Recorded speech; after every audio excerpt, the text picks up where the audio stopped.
Hi అండి, నమస్తే. ఈరోజు బ్రేక్ఫాస్ట్ పూరి చేశానండి. చూడండి, పూరి బాగా పొంగాయండి పూరీలు. ఈరోజు ఒట్టి కొబ్బరి కారం మాత్రమే చేశానన్నమాట. అందులో నెయ్యి వేసుకొని తింటే చాలా బాగుంటుందండి. ఈరోజు నేను కొబ్బరి కారం ఎలా చేయాలో చూపిస్తానండి.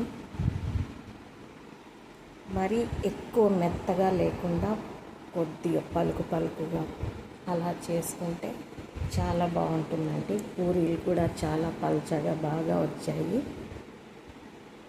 చాలా టేస్టీగా ఉన్నాయండి. చూడండి, కొబ్బరి కారంలో నెయ్యి వేసుకొని తింటే చాలా బాగుంటుందండి. ఈ పచ్చడి రైస్లో కూడా బాగుంటుందండి. రైస్లో కూడా తినచ్చు అన్నమాట. ఇప్పుడు చూడండి, ఇక్కడ నేను చూపిస్తున్నాను. ఒక హాఫ్ కప్పు కొబ్బరి ముక్కలు కట్ చేసి పెట్టుకున్నాను నేను.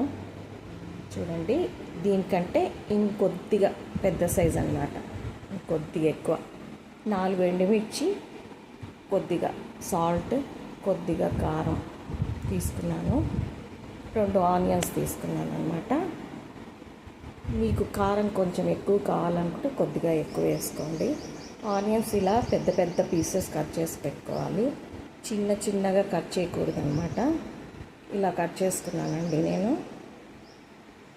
ఇప్పుడు మిక్సీ జార్లో ముందుగా ఎండుమిర్చి, కొబ్బరి ముక్కలు వేసేసుకున్నాను. సాల్ట్, కారం కూడా వేసేసుకుంటున్నానండి. ఇవి మొత్తం మిక్సీ పట్టేసుకోవాలి.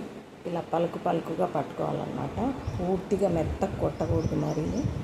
తర్వాత సగం ఆనియన్స్ వేసుకొని మళ్ళీ మిక్సీ పట్టుకుంటున్నానండి. చూడండి, ఇప్పుడు ఇలా పట్టుకోవాలి. మళ్ళీ కొన్ని ఆనియన్స్ మిగతావన్నీ వేసేసుకొని మళ్ళీ పట్టుకోవాలి. ఎక్కువ తిప్పకూడదండి మిక్సీ. అదే ఒకసారి అట్లా తిప్పుకొని కొట్టుకోవాలండి. ఇప్పుడు అయిపోయిందండి. చూడండి, ఇలా అక్కడక్కడ ఆనియన్ కనిపిస్తూ ఉండాలన్నమాట. అప్పుడు మనం తినేటప్పుడు మధ్యలో ఆనియన్ వస్తుంటే బాగుంటుంది. పూరి చపాతీలోకి, రైస్లోకి కూడా బాగుంటుందండి. తినచ్చు. తప్పకుండా ట్రై చేయండి. నచ్చితే లైక్ చేయండి, సబ్స్క్రైబ్